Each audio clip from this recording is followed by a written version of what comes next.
That morning, I woke up before the sun came up. The small house was flooded with a silence as thick as fog, broken only by the faint ticking of the clock. My legs trembled as they touched the cold floor, and my back ached, as if I were carrying my entire age on my shoulders. I was old, and I knew it, but there are days when one cannot afford to be weak, not even for a sigh. Today was the day of the reading of the will of Stephen, my older brother, whom I had respected, feared, loved, and hated all my life. Since he died, my heart felt empty, like an old room where the wood no longer resonates. And now they were going to read what he left behind, for everyone except for me. I sat at the table and sipped a mouthful of bitter coffee, that coffee made with cold well water and the little pride I had left. On the wall, the old photo of the two of us was still hanging, Stephen with his light suit and confident smile, and me, the carpenter in a worn shirt, hammer in hand. So many years thinking I did not need anything from him, except a hug while he was alive. But now that he was gone, I did not understand why my heart ached every time I heard his name. Outside in the yard, Mrs. Linda's rooster had already crowed 3 times. Its song echoed in the void, like calling someone who owed debts at dawn. I put on the white shirt that was already yellowing, the only one I called decent. The cuffs were frayed and somewhat stained, but I smoothed it out as if smoothing out a memory. Then I put on my old hat, the one that had accompanied me under so many suns, soaked in sweat on the days I built houses on the outskirts. The morning wind slipped through the crack in the door, bringing the smell of dust and earth. I looked at my calloused hands, the hands that had cradled Jessica, my only daughter, when she was little. Now she was the wife of Richard, a young and rich guy with talk as sweet as sugar, but a heart as cold as steel. I heard the townspeople say that today he would be Stephen's main heir. I do not know what Stephen was thinking when he chose him. Maybe because he was my daughter's husband, maybe because I was just a carpenter who could not be trusted with more than a few pieces of wood. I sighed, taking the cane that was by the door. Every step was now a negotiation between my bones and my will. I closed the door, taking one last look at the house before leaving. The first light of day barely touched the moss-stained tiles. I told myself to just stay calm, George. No one can laugh forever. On the dirt road toward town, the fog was thick, and every breath felt like a cut in the throat. I knew that today would be the day people would talk about money, about reputation, about everything I never had. But still, I walked. Because sometimes what one leaves behind is not in the will, but in the way they make you remember them, even if it is only with an old wooden chest. Before we continue, subscribe to William's Revenge Stories and tell us where you are listening from in the comments below. I had barely reached the alley when a loud horn sounded. My son-in-law, Richard, was sitting in his shiny black car, with the window down just enough to let out cigarette smoke. He did not get out. He just tapped the steering wheel with his fingers, signaling me to get in quickly, as if he were giving a ride to a day laborer. I gripped my cane, breathing deep. A thought crossed my mind. If he knew that these hands he despises carried his own wife, that they made the bed where he sleeps every night. But I let it go, because old age taught me that there are things that, by saying them, only stain one's own dignity. I opened the door and got into the back seat. The leather was soft, but it felt cold as ice. Richard looked at me through the rearview mirror. A contemptuous smile appeared on his lips. Not even a greeting. Just the roar of the engine, and the car started moving. On the way, he talked on the phone at full volume, as if he wanted me to hear him on purpose. "Yes, buddy. It is done. We will get the big house, the land, and everything of Stephen's. Life finally smiles on us." He let out a laugh, a hollow laugh like an empty can rolling down the street. I looked out the window, where the morning light clung to the treetops. Some neighbors were sweeping their yards. Seeing me pass, they nodded. Others ducked, pretending to pick something up. avoiding my gaze. I knew they had heard about the reading of the will. In a small town, bad news always arrives before dawn. Richard accelerated and continued. After today, no one will call me a freeloader. We will be the owners of everything. I just listened without answering. My ears rang, but my heart clearly heard the pride beating in my chest.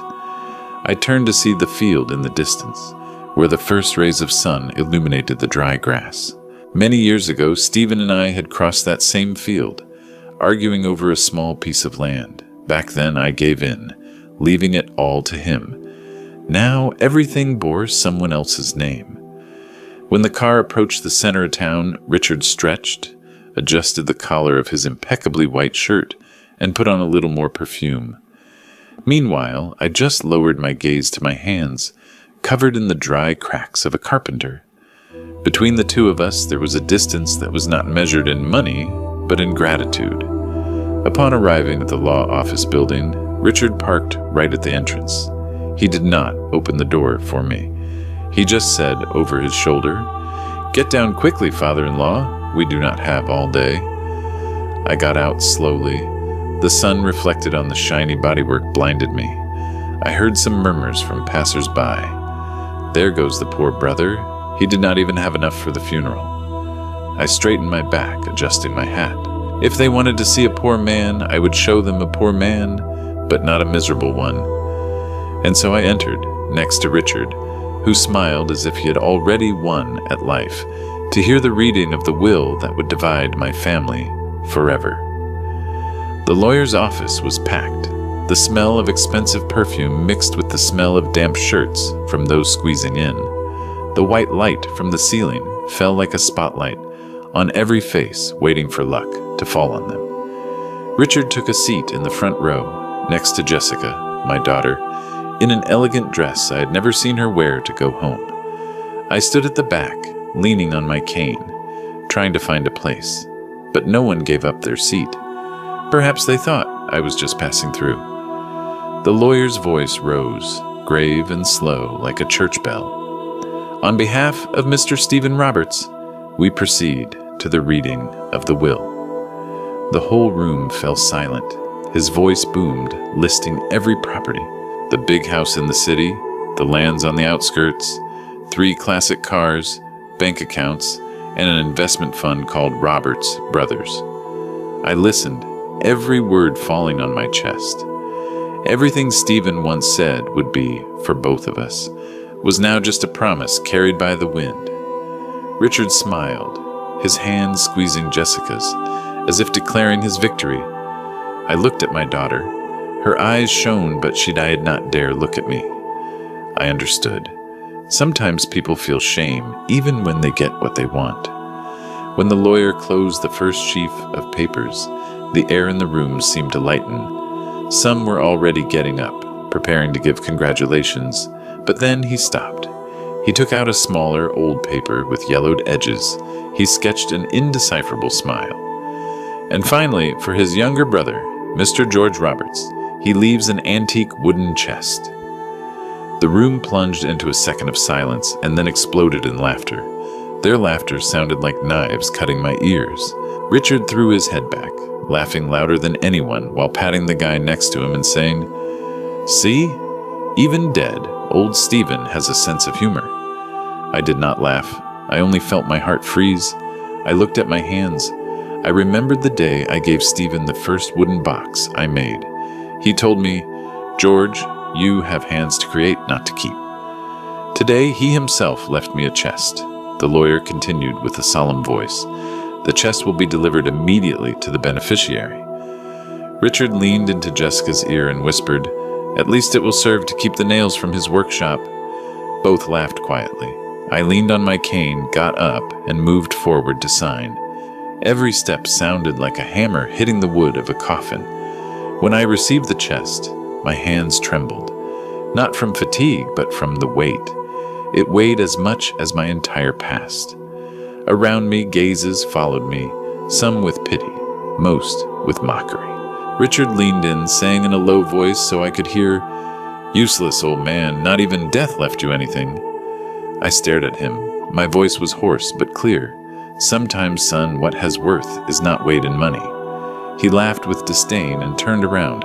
I hugged the chest and turned my back to the bright light of the door. Behind me, people's laughter kept sounding like a flock of crows in a desolate field.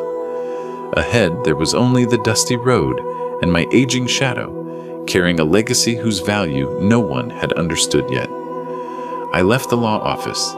The midday sun was so intense, it seemed to want to burn the whole town. My hands gripped the wooden chest, heavy and rough. The edge dug into my wrist until it hurt. I heard the glass door slam shut behind me, and then Richard's voice laughing mockingly with some acquaintances. "What a show! The old man got left an empty box. It is not even good for firewood." The laughter followed me like a swarm of buzzing flies. I lowered my head and walked slowly. Every shoe hitting the pavement sounded like my own heart beating in my chest. All my life as a carpenter, I knew how to distinguish good wood from wood that was hollow inside, but I had never felt a chest as heavy as the look of contempt from my son-in-law. I stopped under the shade of the cherry tree in front of the building. The shadow dappled my old shirt. I looked up through the glass and saw Richard shaking hands, laughing, talking as if he had just inherited a throne, and my daughter Jessica, standing beside him, not daring to look outside. For an instant, our gazes met. She lowered her head quickly. I knew it. She was ashamed, and that hurt me more than any insult. A strange woman passed by. She pointed at the chest and asked her friend in a low voice, "Do you think there are ashes inside?" The other laughed and replied, "No, woman. What is in there is shame." I heard everything, but I did not answer.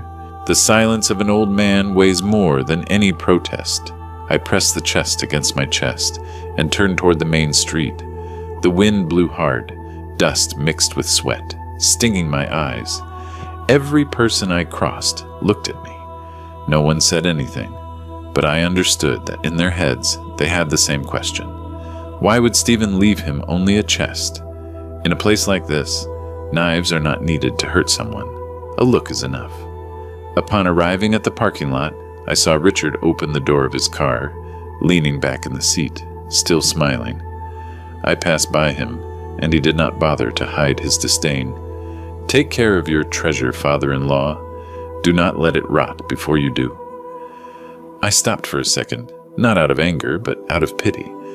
I remembered the day he came to my house for the first time, with a bouquet of cheap flowers, saying he would love Jessica all his life. That promise now sounded like a joke. I answered softly, "I hope one day you understand that what is rotten is not always in the wood." He frowned, not understanding. I kept walking, leaving behind his contemptuous laugh. My truck was parked a few streets away, old with peeling paint, but the engine still worked well because I had fixed it with my own hands, not like people's hearts. I put the chest in the back seat, tying it with an old rope. The sun came in through the window, hitting the scratched surface of the wood, revealing every crack, every grain of time. I touched the surface of the chest, whispering, "If this is the only thing you left me, brother, may it at least keep your truth." Then I sat at the wheel and started the old truck. The engine sounded crisp, hoarse like the voice of an old man who's endured too much. I turned my head to look back. I saw Richard getting into his expensive car, smiling at someone on the phone. The two vehicles moved in opposite directions, one under the golden sun of pride, the other in a cloud of silent dust. And in that dust cloud, I only heard the wood vibrate softly beside me, like the breath of a past that refused to rest. My truck vibrated as it advanced along the irregular road covered in red dust. In the distance, I still heard Richard's sports engine roar, leaving behind a trail of smoke like prolonged arrogance. I did not look back. I just focused on the pothole-filled road in front of me. In the rearview mirror, the law office building became smaller and smaller, but the laughter still echoed in my head. That kind of laughter that not even a lifetime of baths could clean. Passing by the market at the entrance of town, several vendors looked up. An old woman selling roasted corn said in a low voice, "Look at him. "It is Mr. George. They say they only left him an empty box." Someone else replied, "Poor man. Not even his blood wanted him." I heard every word but kept my gaze straight ahead. In this town, humiliation does not dissipate with time. It only passes from mouth to mouth, like a coin falling to the ground. The wind hit the windshield, bringing the smell of smoke and burnt sun. I felt my shoulders heavy, not because of the chest, but because of the memories. I remembered when Stephen and I were kids, riding bikes to the river to fish. Back then, he always said, "Someday, George, we will be rich. I will make the money, and you will make the wood. Between us, each needs the other." I believed in those words until wealth made him forget the promise to share it all. I arrived at my little street, where the houses with tin roofs already showed the passage of time. Mrs. Linda, the neighbor who always swept her patio, looked up from her broom and said aloud, "So what, Mr. George? Did they leave you poor again?" I just nodded slightly. Sometimes the answer does not need words. In front of my house, I saw Jessica standing under the shade of a tree with red eyes. Maybe she had heard what people were saying. I stopped the truck. Before she could say anything, Richard honked loudly from afar. His voice reached me. "Let's go, Jess. Do not waste time with the leftovers." She lowered her gaze and said in a low voice, "Dad, I'm sorry." I just waved my hand with a hoarse but serene voice.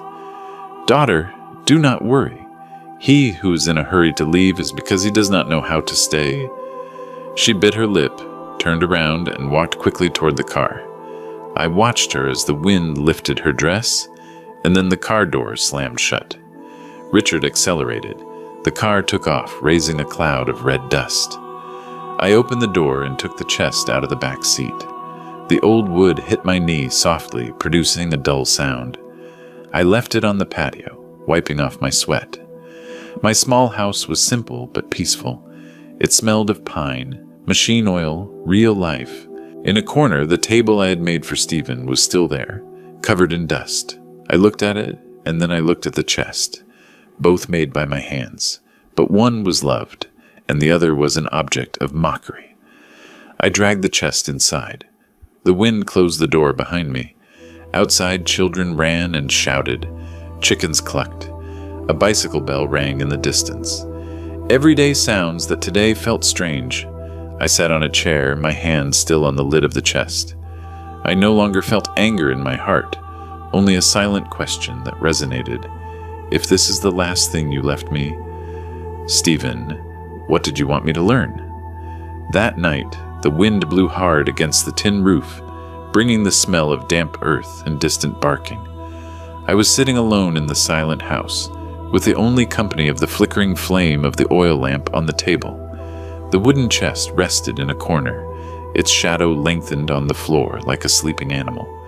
I could not look away from it. Since I brought it in, I felt as if there was one more soul in the house. It did not speak, it did not move, but it watched me constantly. I poured myself a cup of black coffee, leaned back in the wooden chair, my hand trembling slightly from the cold that slipped through the window. I looked at the small flame in the lamp, remembering my days of youth. Back then, Stephen and I only had our hands. I worked the wood, he kept the books. I thought we would build a big workshop together, where he would keep the accounts and I would handle the plane. But then the money came. Money always comes to test people. Stephen bought lands, bought cars, bought friends, and little by little he forgot that he had promised to share everything with his younger brother. I did not blame him, or at least I thought I no longer did. But tonight, looking at that chest, I felt my heart as heavy as when I received the news of his death, without having been able to tell him anything. There were so many things we did not say to each other. So many times I chose silence instead of demanding justice. The wind on the porch blew harder, making the lamp flame wobble. The light swept over the old photo hanging on the wall. Two young brothers, one smiling, the other serious. I got up and approached the chest. I put my hand on the wooden lid. It was cold, dry, and hard, like my brother's hand in the coffin the day we said goodbye to him. I whispered softly. "Stephen, if this is your last joke, you won. I still can't stop thinking about you." I turned around and walked to the window. Outside, the moonlight fell on the poor roofs. I saw my daughter's shadow on the other side of the street. The window of her room was still lit. Maybe Richard hadn't come back. Suddenly I wondered if Stephen saw me the way I saw my daughter, a helpless father watching his daughter drift further away every day. I returned to the table. I took the key the lawyer had given me and held it in my hand for a moment. It was small and rusty, nothing special. I could open the chest right now. But what would await me inside? Money? A piece of paper? Or just the void? Suddenly I remembered the words of Mr. Matthew, the old neighbor who used to sit and smoke under the tree. "Do not despise small things, George. Sometimes they are the ones that hold the biggest things." I put the key under my pillow and blew out the lamp. In the dark, I heard the whistling of the wind on the roof, the creaking of the wooden floor as if someone had just taken a light step. I closed my eyes, trying to sleep, but the image of the chest kept appearing in my mind, glowing faintly like embers, and before falling into sleep, I barely managed to whisper, "If you have something to tell me, Stephen, do not make me wait too long." The next morning, I was woken by Sarah's clear laughter. She was playing on the porch, sitting her doll on the little wooden chair I had made 10 years ago. Sunlight streamed through the door, warm and golden. I sat up, my back cracked, my head still heavy from barely having slept. My gaze stopped in the corner of the room. The wooden chest was still there, solemn like a guardian of the past. Sarah poked her head in with a sing-song voice. "Grandpa, wake up. I want to see the treasure." I laughed and patted her head. "Treasures require patience to open, my child. But okay, today I will take a look at it. Is that okay?" She celebrated, pulled up a chair, and sat next to me, her eyes shining as if she were about to see something magical. I took the key from under the pillow and put it in the lock. The sound of old metal rubbing was dry. The lock clicked. The lid lifted a little, releasing a cloud of dust. I opened the lid slowly. Inside was darkness and a smell of dampness that hit me, the smell of forgotten time. At first, I only saw a few unimportant things: a torn cloth bag, some rusty nails, and a pocket watch with broken glass. I picked it up. The hands stopped at a meaningless hour. I smiled sadly. "Stephen, are you reminding me that our time stopped long ago?" Sarah leaned in, sniffed, and wrinkled her nose. "It smells bad, Grandpa. There is no gold, just pure old things." She said it and let out a little laugh, as if my sad story were a childish joke. But in that moment, I realized I felt relieved. Perhaps because when you expect the worst and it happens, you no longer feel pain. I bent down, ready to close the lid, when my fingers touched something hard and cold at the bottom of the chest. I moved the nails aside and carefully pulled out an old phone, covered in a thick layer of dust and sticky with grease. I was stunned. This device must be more than 10 years old. Stephen never messed with technology. Why would he keep it in a chest? I took a rag and wiped the screen. Suddenly, the screen flickered with a weak light. My heart beat hard. Sarah opened her mouth, amazed. "Grandpa, it is alive." I forced a smile. "Yes, like some memories. Even if you thought them dead, a touch is enough for them to wake up." The phone vibrated, emitting a dull sound. I jumped and almost dropped it. On the screen appeared a single line of text. "Incoming call. Unknown." Sarah held her breath. I held my breath too. The ringtone sounded in the middle of the silent house, like the heartbeat of someone from the other world. I picked up the phone with a trembling hand. It could be a technical error, or it could be a message. I looked at my granddaughter. She nodded slightly with round eyes full of curiosity. I brought the phone to my ear. On the other side of the line, a deep and hoarse voice was heard, broken but clear. "If you are listening to this, George, it means that Stephen trusted you more than anyone." The room seemed to get colder. I gripped the phone tightly, asking in a whisper, "Who is speaking?" But there was no answer. Only a faint hum remained. and then the screen went black abruptly, leaving me with the chest wide open, the light entering like a secret eye that had just closed. I was still sitting there, holding the cold phone, my heart pounding like a hammer. The room was completely silent. Only the wall clock advanced, reminding me that what had just happened was real. Sarah pinched my sleeve gently with eyes very wide. "Grandpa, was it the voice of Uncle Stephen?" I swallowed, trying to force a smile to calm her. "No, my child, surely it was someone joking." But inside, that smile weighed heavy. That voice. There was something terribly familiar about it, not because of the tone, but because of the way that person said my name. George. Slow, grave, and full of confidence. Just as Stephen used to call me every time he entrusted me with something important. I put the phone on the table, but my eyes remained glued to the black screen. Sarah whispered, "Open it again, Grandpa. I want to hear again." "No. Better later, my child. What is asleep? One must not wake it twice in the same day." I covered the chest with a blanket, trying to calm down, but it was not long before the phone vibrated again. This time stronger, the buzz hitting my chest. On the screen appeared the text. "Incoming voice message." I bit my lip and pressed. "Listen." The same voice as before sounded again. Paused. Every word counting in the silence. "If you are listening, it is because Stephen believed you were strong enough to know the truth. Do not fear. It all starts with the chest. Keep it safe. Do not tell anyone. And do not trust Richard." I held my breath, every word driving into my mind. Then the signal cut off, leaving only a long buzz. I stood paralyzed. The phone slipped from my hand and fell to the floor with a dry thud. Sarah looked at me scared and asked in a low voice, "Grandpa, who is Richard?" I answered softly. "He is your mom's husband. Why can't he be trusted?" I sighed, and my trembling hand stroked her hair. "Because there are people who, when they have money in front of them, forget whose blood runs through their heart." I took the girl to the patio. I told her to play with the puppy. When I returned, I sat in front of the chest, my gaze drawn to the darkness of its interior. The things that lay there, rusty nails, the broken watch, the old phone, suddenly no longer seemed insignificant. They were clues, fragments of a bigger story that Stephen had left behind. Night began to fall. I left the phone on the table, but I did not dare turn it off. In the dark, the screen light shone from time to time, like an eye waiting for me to look at it straight on. Outside, on the patio, the wind made the door rattle, reminding me of the sound of the hammer in the carpentry shop years ago. I lay on the bed, but sleep did not come.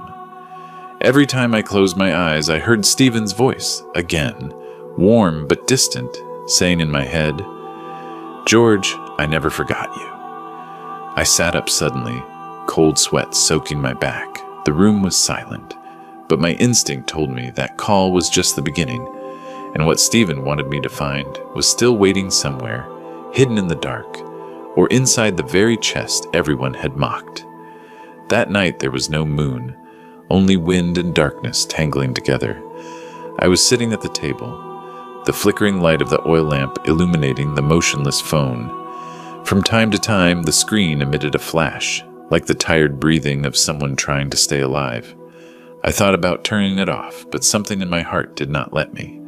That feeling of being watched, mixed with being guided by someone, kept me restless. Close to midnight, it rang again, a monotone but strange sound, not like a normal phone ring, but like a distant echo. I took the device, my hand was trembling, and I pressed answer. That deep and hoarse voice returned, this time clearer, more serious. "Tomorrow, go to the old warehouse by the train tracks. Take the key to the chest. Do not tell anyone. No one. Not even your daughter." I was stunned, my mouth dry and bitter. "Who are you? Who is speaking?" There was no answer, just the long buzz and then silence. I looked out the window. Night fell like a thick curtain. Outside, the town slept. But inside me, all memories woke up. The warehouse by the train tracks. I knew that place, It was the old warehouse that belonged to Stephen before he sold the whole business. That place had been abandoned for years. Only the rusty iron hulk remained, and the tall grass that reached the knees. I sat in silence for a while until I heard light steps in the room. It was Sarah, disheveled, hugging her doll, whispering, "Grandpa, who are you talking to?" I jumped, hiding the phone behind me.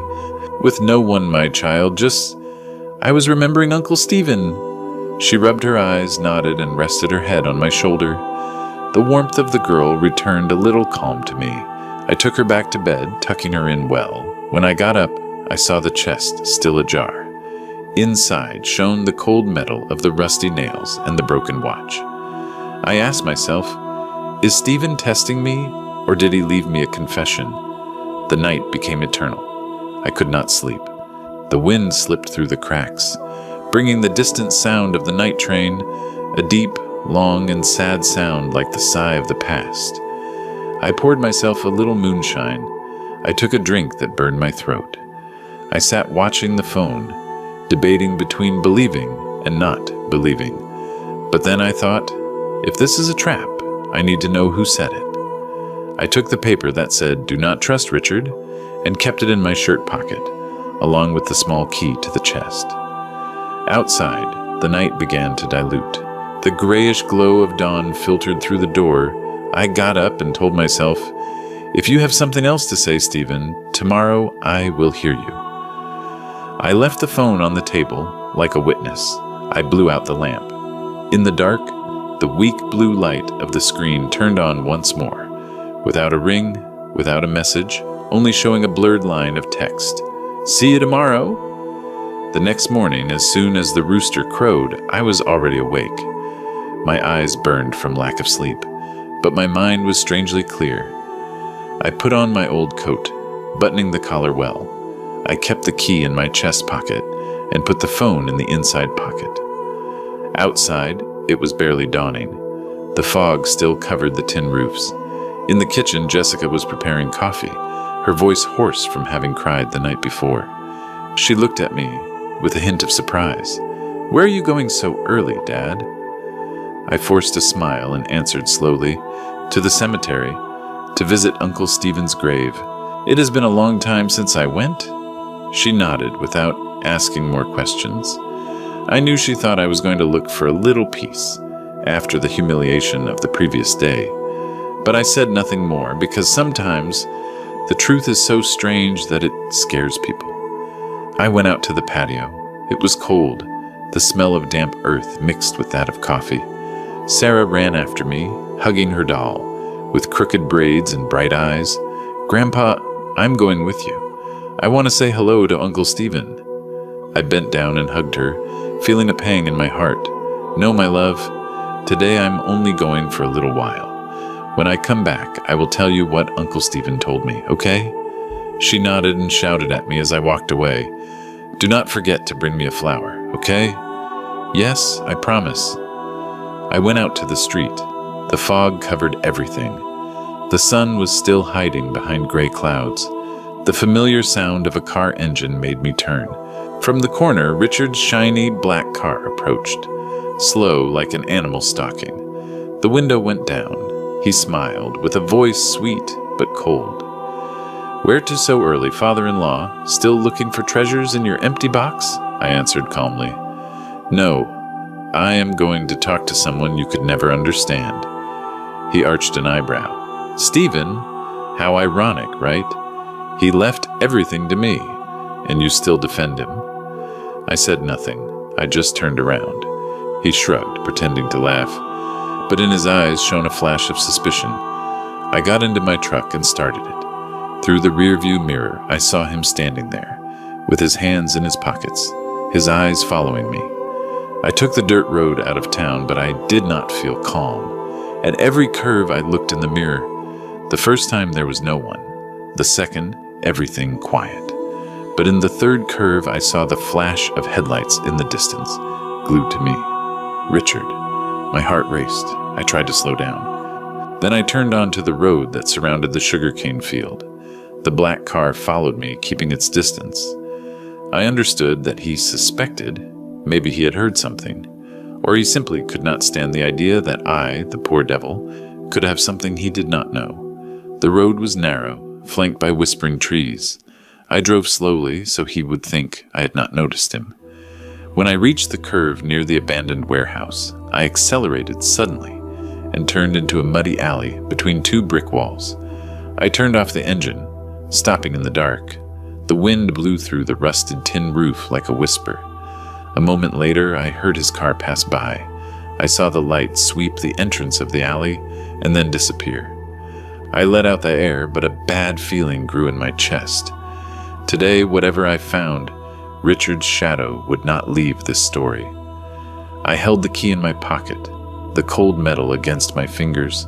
In front of me, the old warehouse emerged from the fog, with stained walls, a roof full of holes, and a peeling metal door with the number 27. I approached, saying in a low voice, like a prayer, "Stephen, I am here.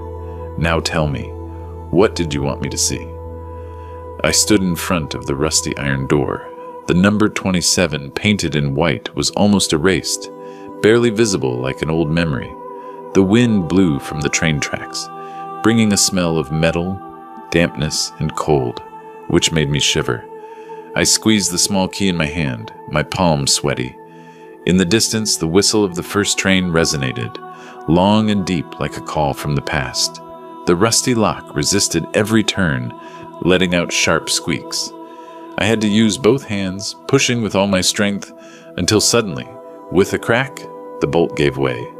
The heavy door opened with a screech, releasing a puff of stale dust that made my eyes sting.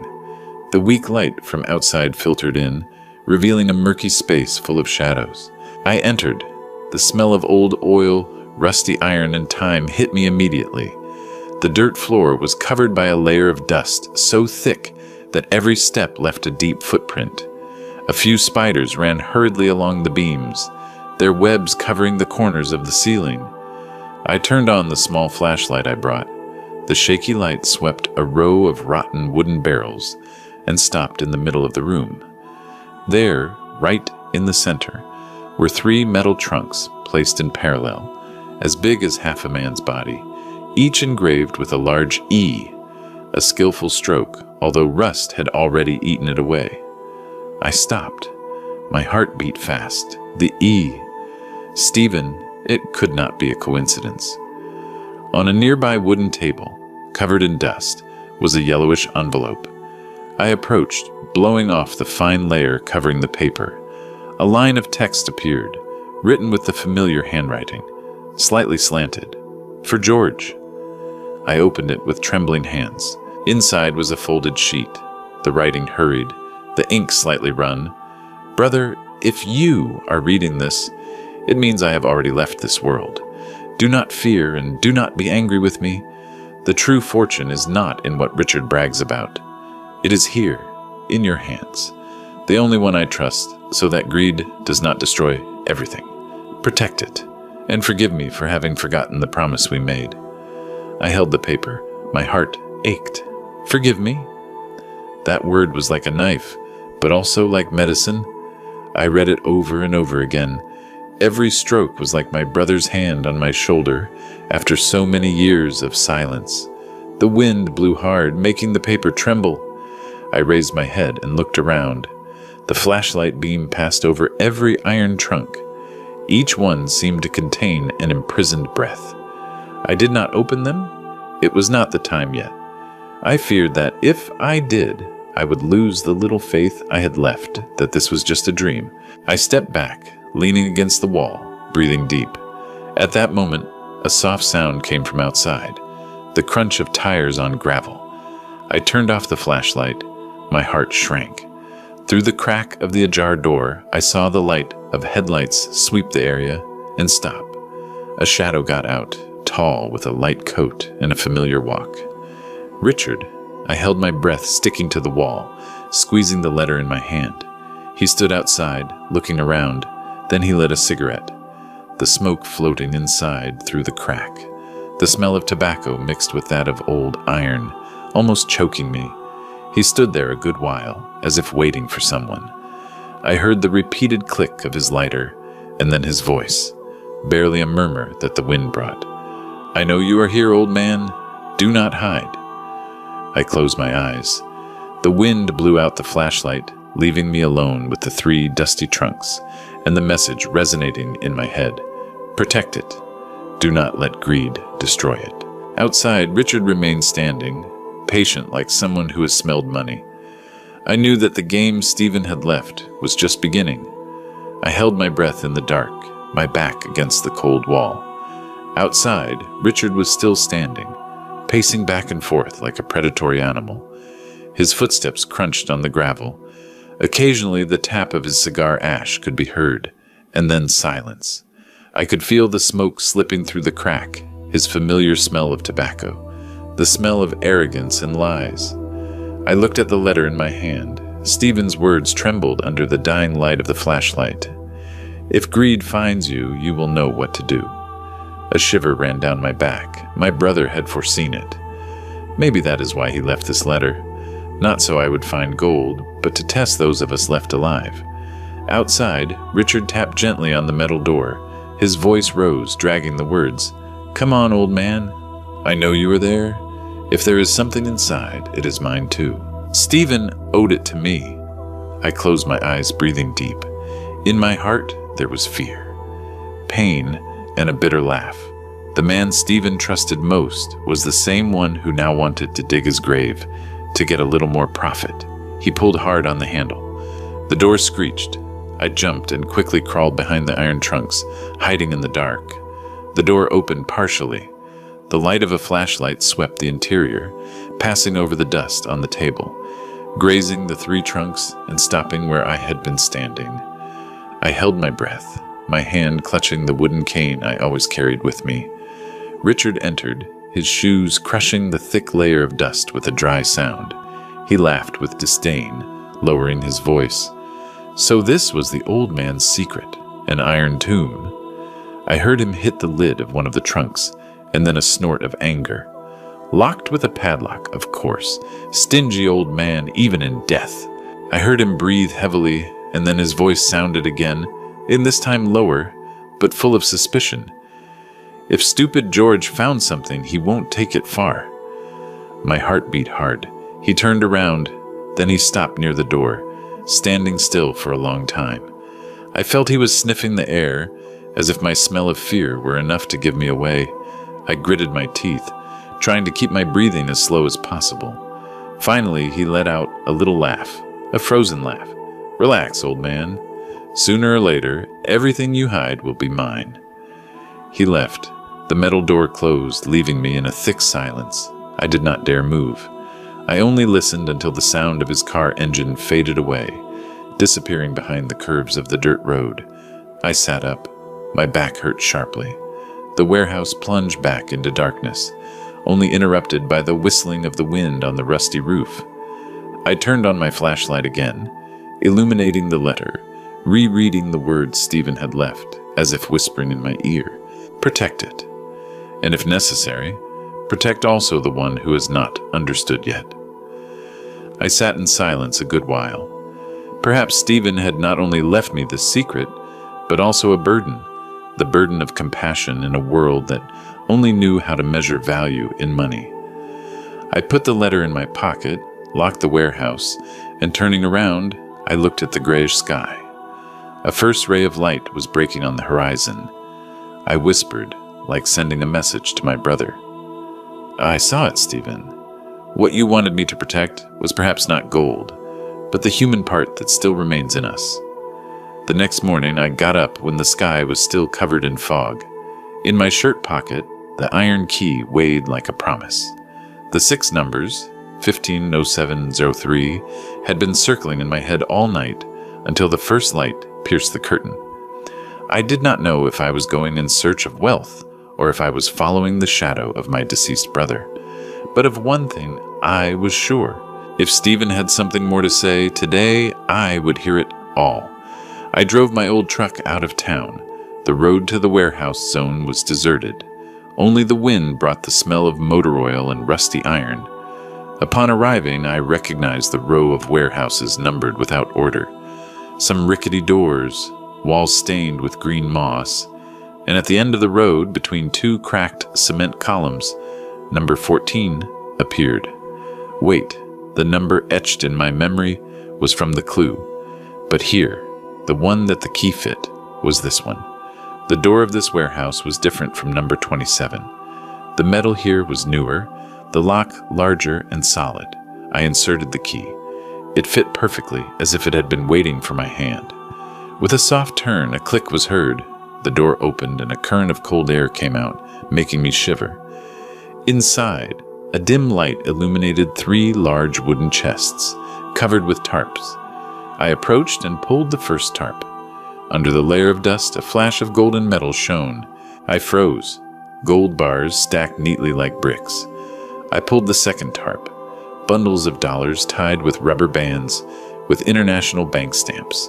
The last chest, when opened, only contained an old leather notebook and a small photograph. 2 young men, me and Stephen, standing in front of our first carpentry shop. I took the notebook and opened it. The paper was yellowish. The handwriting slanted and shaky, but every line was clear. George, if you are reading this, maybe I am no longer here to ask for forgiveness. I made a mistake. I forgot the most valuable thing we had, trust and brotherhood. I let money guide me while you kept the fire alive. When I realized, it was late. The gold here is not for Richard, nor for Jessica. I leave it to you, the only one who knows the value of the hands that create it. If you forgive me, use it to build our workshop again. If not, bury it with me. I let myself fall, the notebook trembling in my hands. My eyes clouded over. It turned out that Stephen had not only left me a fortune, but also his own guilt.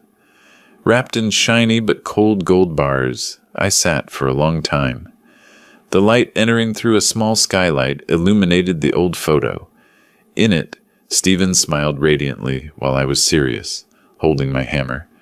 I gently stroked that face and said in a low voice, "You took a very long turn just to return to the same place, Stephen."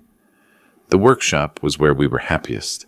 The wind slipped through the tin roof, causing a page of the notebook to flip to the end. At the bottom there was an additional line, with different handwriting, weaker, more hurried. "If Richard finds you, take him to Warehouse 15. There he will find the lesson that money cannot buy." I looked up, stunned.